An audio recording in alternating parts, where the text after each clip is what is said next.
Hello friends, welcome to Nila voice novels. நான் உங்கள் நிலா.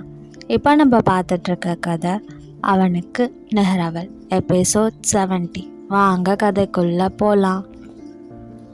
ஆதிக்கு கால் செய்த மித்ராவின் பிஏ மான்சியோ அவர்கள் கம்பெனியின் டீலர்ஸ் அனைவரும் அக்னியை பார்க்க வேண்டும் என்று கேட்பதாகவும் என்ன செய்வது என்று தெரியவில்லை என்றும் ஆதியிடம் அவள் சொல்லி கொண்டிருக்க அதையெல்லாம் கேட்டுக்கொண்டிருந்த ஆதியோ அமைதியாக தன் மடியில் அமர்ந்திருக்கும் மித்ராவை தான் பார்த்து கொண்டிருந்தான். அவன் பார்வையை பார்த்த மித்ராவோ அவனையும் அவன் கையில் இருந்த மொபைலையும் ஒரு நொடி மாறி மாறி பார்த்தவள். பின் அவன் கையில் இருந்த மொபைலை தன் கையில் வாங்கியவள். அக்னிஹர் என்று சொல்ல அதை கேட்டு ஒரு நொடி நடுங்கிவிட்டாள் மான்சி.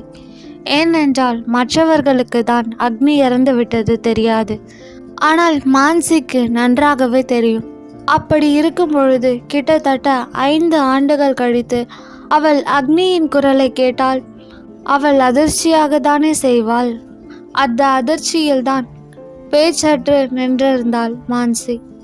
அவளின் அதிர்ச்சியை மேலும் அதிகரிக்கும் விதமாக பேசத் தொடங்கினாள் மித்ரா. உடனே ஒரு வீடியோ கான்ஃபரன்ஸ் அரேஞ்ச் பண்ண, நான் லைவ்ல வரேன் என்று மித்ரா சொல்ல அது மேலும் மான்சிக்கு அதிர்ச்சியாக இருந்தது. என்ன சொல்கிறார்கள் இவர்கள் லைவில் வரப்போகிறார்களா?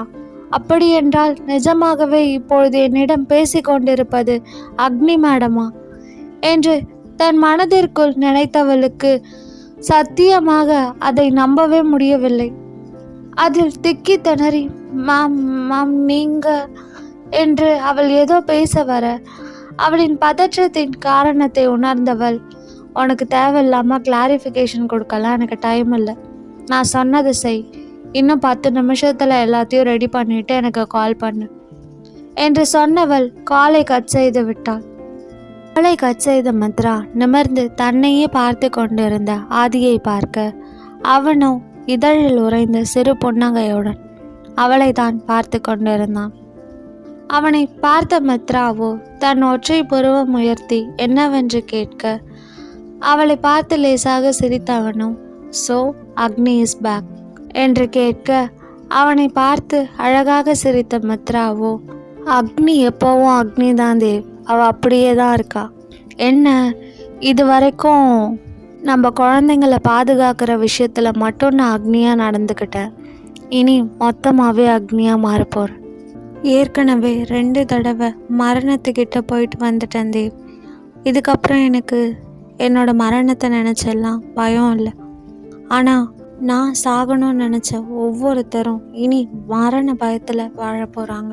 எனக்கு நல்லா தெரியும், அன்னைக்கு நடந்த அந்த பாம் பிளாஸ்டோட டார்கெட் அக்னி கிடையாது, மித்ராவை கொல்லணும்னு நினைக்கிறவங்க யாருன்னு முதல்ல நாம் கண்டுபிடிக்கணும்.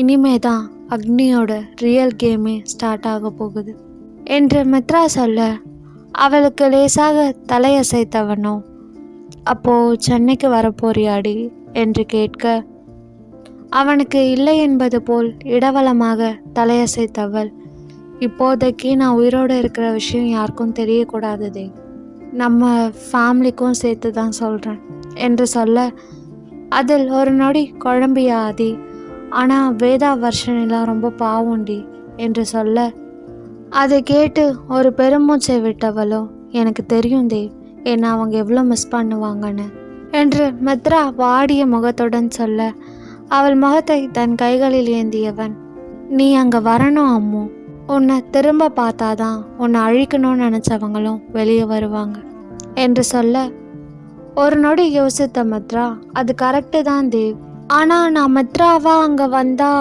அது இன்னும் நிறைய ப்ராப்ளம்ஸை கொடுக்கும்னு எனக்கு தோணுது என்று மித்ரா சொல்ல, உன்னோட அசம்ஷன் கரெக்டு தான், நீ ஏன் மித்ராவா வர, மேக்னாவாவே வா என்று சொன்னவனை ஒரு நொடி நிமிர்ந்து பார்த்தவளுக்கு அவன் என்ன சொல்ல வருகிறான் என்பது புரிந்தது.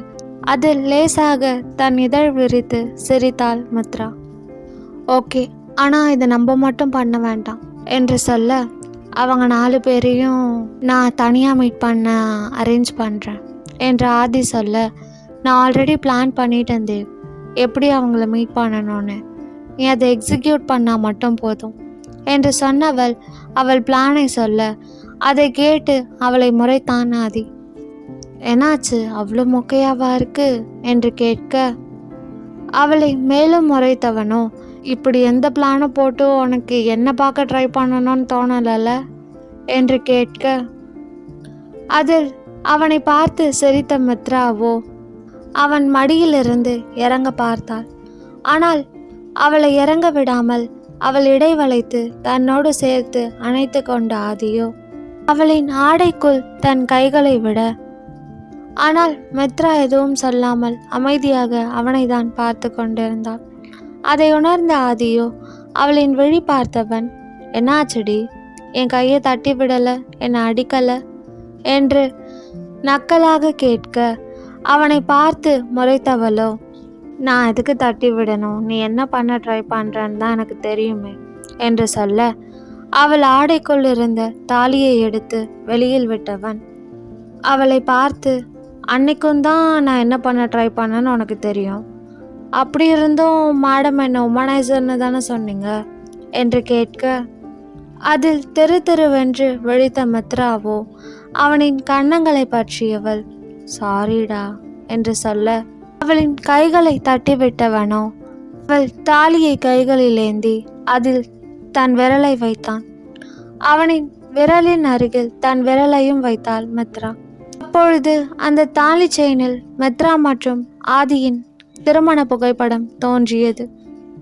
அதை பார்த்த மித்ராவின் முகத்தில் ஒரு அழகான புன்னகை தோன்றியது.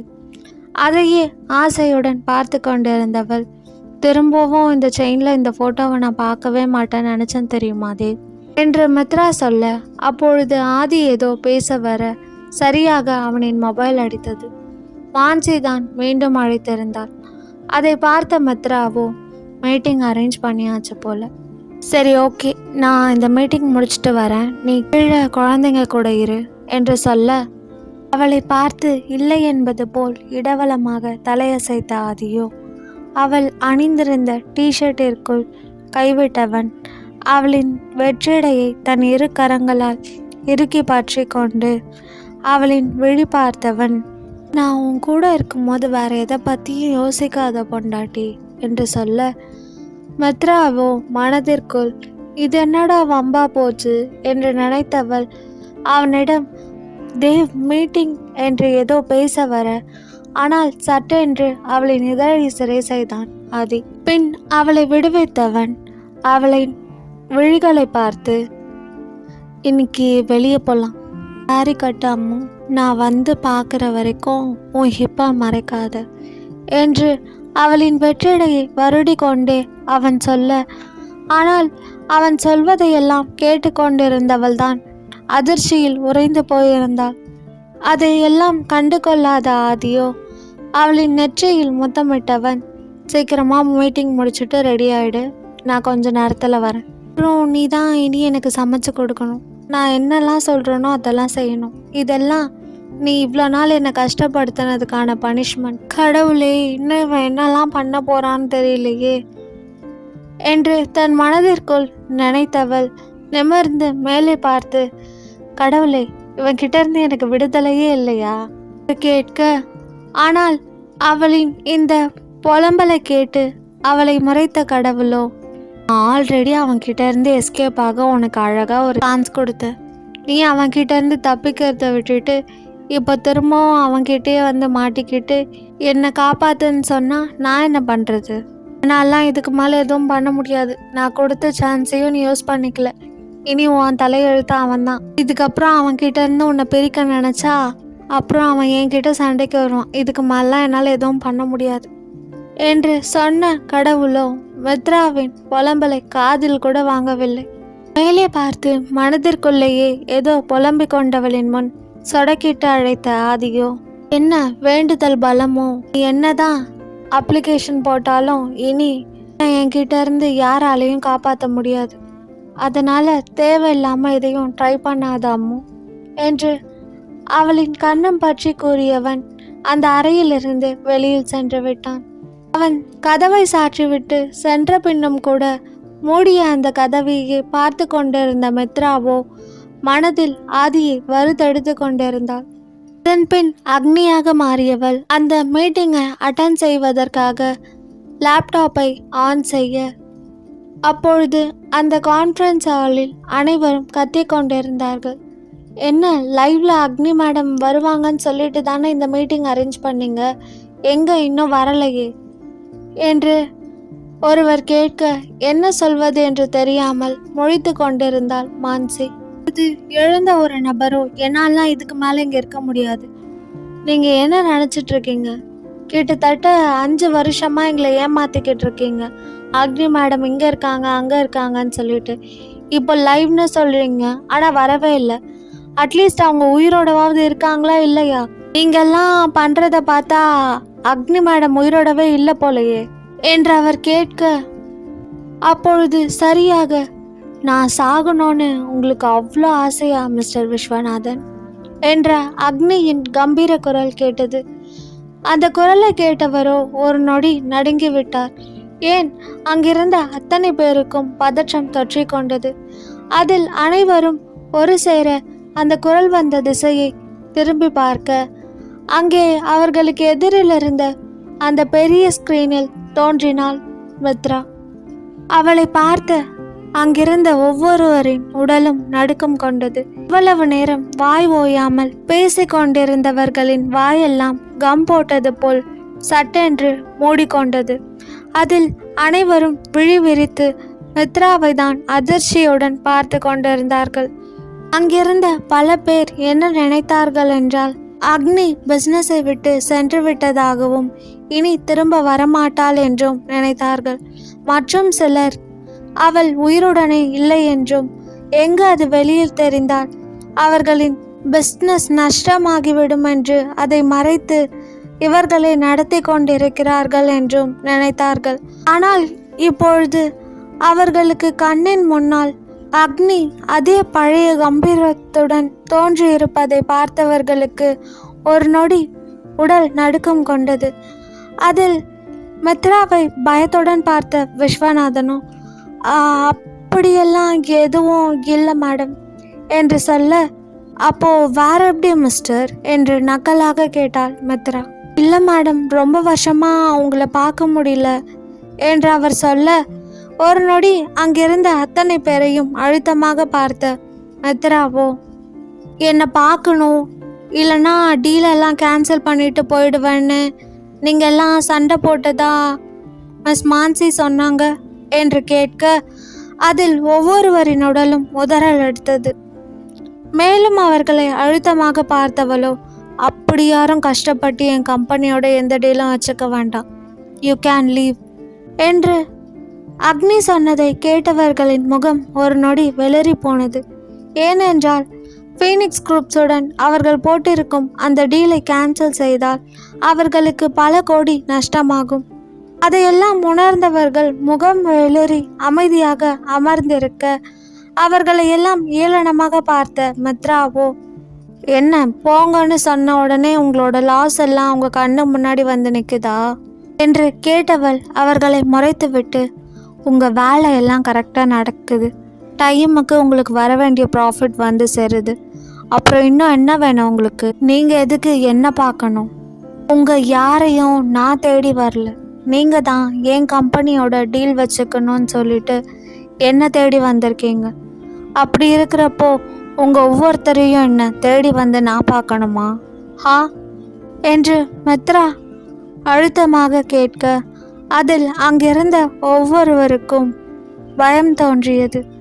அதில் பயத்துடனே அவளை பார்த்தவர்கள், சாரி மேடம், அது நீங்கள் இல்லையோன்னு தான் நாங்கள் என்று அவர் பேசி முடிப்பதற்குள்ளாகவே அவரை தடுத்த மித்ராவோ, நான் இருக்கேன், இல்லை அது உங்களுக்கு தேவையில்லாதது, உங்கள் வேலை நடக்குதில்ல, ஒரு வேளை அதில் ஏதாவது பிரச்சனைனா நீங்கள் என்கிட்ட கேட்கலாம், அதுதான் உங்கள் லிமிட், அதை தாண்டி நடந்துக்கிட்டீங்க அப்புறம் நீங்கள் அக்னியோட இன்னொரு முகத்தை பார்ப்பீங்க என்று அவள் சொல்ல, அனைவரும் அமைதியாக தலைகுனிந்து நின்றிருந்தார்கள். ஒரு நொடி அனைவரையும் அழுத்தமாக பார்த்த மித்ராவோ, இதுதான் உங்களுக்கு ஃபர்ஸ்ட் அண்ட் லாஸ்ட் வார்னிங். நான் எப்போவுமே செகண்ட் வார்னிங் கொடுக்க மாட்டேன். இனி நீங்கள் யாரும் இந்த ஆஃபீஸ்க்குள்ளே கால் எடுத்து கூட வைக்கக்கூடாது. கெட் அவுட் என்று சொல்ல அடுத்த நொடி விட்டால் போதும் என்று ஓடிவிட்டார்கள் அனைவரும். ஆனால் இங்கு நடந்த அனைத்தையும் பார்த்த மான்சி தான் அதிர்ச்சியில் உறைந்து நின்றிருந்தாள். அவளுக்கு தெளிவாகவே புரிந்துவிட்டது, ஸ்கிரீனில் பேசியது நிச்சயம் அக்னிதான் என்று. அதில் ஒரு நொடி சந்தோஷம் மற்றும் அதிர்ச்சி கொண்டவள் அவளையே பார்த்து கொண்டிருக்க, அவளின் அந்த நிலையை உணர்ந்த மித்ராவோ அடுத்து அவளிடம் என்னென்ன செய்ய வேண்டும் என்று சொன்னவள் காலை கட் செய்திருந்தாள். அதன் பிறகு ஆதி சொன்னது போல் ஒரு புடவையை எடுத்து கட்டி கொண்டவள் கண்ணாடியில் தன் பின்பத்தை பார்த்து கொண்டிருக்க, அப்பொழுது கீழே காலிங் பெல் அடிக்கும் சத்தம் கேட்டது. அதில் புரியாமல் ஒரு நொடி யோசித்தவள் சிறிது நேரம் கழித்து இறங்கி கீழே வர, அங்கே ஹாலில் உள்ள சோஃபாவில் அமர்ந்திருந்தார்கள் அமர் மற்றும் அவனின் அம்மா இருவரும். அவர்களை பார்த்த மித்ராவோ, ஹாய் ஆண்டி, எப்படி இருக்கீங்க என்று கேட்க, நான் நல்லா இருக்கேம்மா, உன்கிட்ட ஒரு முக்கியமான விஷயம் பேசிட்டு போலான்னு வந்தேன் என்று இவர்கள் பேசி கொண்டிருக்கும் பொழுதே ஆதி, ஆர்யா, நிலா மூவரும் கீழே வர, கீழே அமர்ந்திருக்கும் இருவரையும் பார்த்த ஆர்யா மற்றும் நிலா இருவரும் ஹாய் அமர் அங்கிள், ஹாய் பாட்டி என்று சொல்ல அவர்களை பார்த்து சிரித்தான் அமர். பின் அவர்களுக்கு பின்னால் இருந்த ஆதியை பார்த்து ஒரு நொடி அமர் எழுந்து நிற்க, அவனை புரியாமல் பார்த்த அவனின் தாயோ தானும் அவனுடன் எழுந்தவர் அது யாருடா என்று கேட்க, தன் தாயை பார்த்தவனோ அம்மா அவர்தான் மேக்னாவோட ஹஸ்பண்ட் என்று சொல்ல, ஆதியை பார்த்த அமரின் அம்மாவோ வணக்கம் தம்பி என்று சொல்ல, அவருக்கு லேசாக தலையசைத்தவன் சோஃபாவில் அமர்ந்து கொண்டான். அவன் அப்படி செய்யவும் அடுத்து என்ன செய்வது என்று தெரியாமல் யோசித்தவர் பின் ஆதியை பார்த்து, நல்லா இருக்கீங்களா தம்பி? மேக்னா சொன்னா நீங்கள் ஏதோ வெளியூரில் வேலை செய்கிறீங்கன்னு, இப்போது வேலையெல்லாம் முடிஞ்சிருச்சா என்று கேட்க, ஒரு நொடி திரும்பி மித்ராவை முறைத்தவன் அவர்களின் புறம் திரும்பி முடிஞ்சிருச்சு என்று சொன்னவன் தன் மொபைலை பார்க்க ஆரம்பித்தான். அதை பார்த்த மித்ராவோ, அவன் அதிகமாக யார்கிட்டையும் பேச மாட்டான் ஆண்டி, நீங்கள் தப்பாக எடுத்துக்காதீங்க என்று சொல்ல, இல்லைம்மா அதெல்லாம் எதுவும் இல்லை, பரவாயில்ல என்று சொன்னார் அவர். அவர்களை பார்த்த மித்ராவோ, சரி நீங்கள் இருங்க, நான் போய் காஃபி எடுத்துட்டு வரேன் என்று சொல்ல, சரியாக அப்பொழுது காஃபியுடன் வந்தாள் அவந்திகா. அவர்கள் இருவருக்கும் காஃபியை கொடுக்க ஆதியிடமும் கொடுத்தாள். ஆனால் அவன் வேண்டாம் என்று மறுத்துவிட்டான். அதன் பின் மித்ராவை பார்த்த அமரின் அம்மாவோ, நாங்கள் இங்கே அமரோட கல்யாண விஷயந்தம்மா பற்றி பேச வந்தோம் என்று சொல்ல, சொல்லுங்க ஆண்டி என்று கேட்டாள் மித்ரா. இல்லைம்மா, இவங்க கல்யாணத்தை சீக்கிரமாக நடத்தணும்னு நான் நினைக்கிறேன், நீ என்ன சொல்கிற என்று கேட்க, இதில் நான் சொல்ல என்ன இருக்க ஆண்டி, அவங்க 2 பேருக்கும் ஓகேனா நம்ம அடுத்த முகூர்த்தத்தில் கூட கல்யாணத்தை வச்சுக்கலாம் என்று மித்ரா சொல்ல, சட்டென்றோ எனக்கு ஓகே தான் என்று சொன்னான் அமர். மித்ரா திரும்பி அவந்திகாவை பார்க்க, அவளுக்கும் ஓகே என்று சொன்னாள். அதில் லேசாக சிரித்த மித்ராவோ, அப்புறம் என்ன ஆண்டி, அதான் அவங்க 2 பேருக்கும் ஓகே சொல்லிட்டாங்கல்ல, இனி என்ன பண்ணணுமோ அதை நீங்கள் பண்ணுங்க என்று சொல்ல, சரிம்மா, அப்போது அடுத்த வாரத்தில் ஒரு நல்ல நாள் வருது, அன்னைக்கு நிச்சயதார்த்தம் வச்சுக்கலாமா என்று கேட்க, நீ என்ன சொல்கிற, உன் வீட்டுக்கார்கிட்டையும் கேட்டு சொல்லு என்று சொல்ல, மித்ரா ஒரு நொடி திரும்பி ஆதியை பார்த்தவள் பின் அவர்களை பார்த்து, இதில் நாங்கள் சொல்ல எதுவும் இல்லை ஆண்டி, நீங்கள் தான் பெரியவங்க, நீங்கள் முடிவு பண்ணுங்க, எப்போ என்ன பண்ணணும்னு மட்டும் சொல்லுங்கள், அதை மட்டும் நாங்கள் பண்ணுறோம் என்று சொல்ல, சரி என்று சொல்லி சிரித்தவர் மித்ராவை பார்த்து, நாங்கள் அவந்திகாவை அடுத்த வாரம் வரைக்கும் எங்கள் வீட்லேயே வச்சுக்கட்டுமா என்று கேட்க, மித்ரா திரும்பி அவந்திகாவை பார்த்தாள். அவள் சரி என்று சொல்ல, ஓகே ஆண்டி, கூட்டிகிட்டு போங்க என்று சொன்னாள் மித்ரா. அதன் பின் அமர் மற்றும் அவனின் அம்மா இருவரும் அவந்திகாவை அழைத்து கொண்டு அங்கிருந்து புறப்பட்டார்கள். அவர்கள் சென்ற பின் ஆதியை பார்த்த மித்ராவோ, அமரும் அவந்திகாவும் லவ் பண்ணுறாங்க தேவ் அதான் அவங்களுக்கு மேரேஜ் பண்ண என்று அவள் சொல்லி கொண்டு இருக்கும்பொழுதே தன் கைகளை நீட்டி அவளை தடுத்தவன் புரிஞ்சுது என்று சொன்னவன் அவளையே முறைத்து பார்க்க, ஆனால் அவன் ஏன் தன்னை முறைக்கிறான் என்று புரியாமல் யோசித்து கொண்டிருந்தாள் மித்ரா. அப்பொழுது ஆஷா, சித்து என்று ஆதி அழைக்க வேகமாக அவனின் அருகில் வந்து நின்றார்கள் இருவரும். அவர்களை பார்த்தவன், இன்னைக்கு நம்ம வெளியே போகிறோம், அதனால் 2 பேரும் போய் உங்கள் ரூமில் ரெடி ஆகுங்க என்று சொல்ல, அவன் வெளியே போகிறோம் என்று சொன்னதில் சந்தோஷம் கொண்டவர்கள் துள்ளி குதித்து கொண்டு அவர்களின் அறைக்கு தயாராக சென்றார்கள். அவர்கள் அறைக்குள் நுழைந்து கதவை சாத்தியதை உறுதி செய்த ஆதியோ சட்டென்று மித்ராவை தன் தோள்களில் தூக்கி போட்டவன் அங்கே கீழே இருந்த ஒரு அறையை திறந்து கொண்டு உள்ளே சென்று அங்கிருந்த பெட்டில் அவளை போட்டவன் அவளை பார்த்து, நான் உன்கிட்ட என்னடி சொன்னேன் என்று கேட்டான். வர்ஷினி மற்றும் வேதாவை மித்ரா எப்படி சந்திக்கப் போகிறாள்? அவளின் திட்டம் என்ன? மித்ரா உயிருடன் இருப்பது அவர்களுக்கு தெரிந்தால் அவர்கள் என்ன செய்வார்கள்? ஆதி எதற்காக மித்ராவை மேக்னாவாக வர சொல்கிறான்? அதற்கு அர்த்தம் என்ன? இதை பற்றி மேலும் தெரிஞ்சுக்க நிலா வாய்ஸ் நாவல்ஸை சப்ஸ்கிரைப் பண்ணுங்க. இந்த ஸ்டோரி உங்களுக்கு பிடிச்சிருந்தா லைக் பண்ணுங்க, ஷேர் பண்ணுங்க அண்ட் மறக்காம சப்ஸ்கிரைப் பண்ணுங்க. பாய் ஃப்ரெண்ட்ஸ், நான் உங்கள் நிலா. நெக்ஸ்ட் எபிசோடில் மீட் பண்ணலாம்.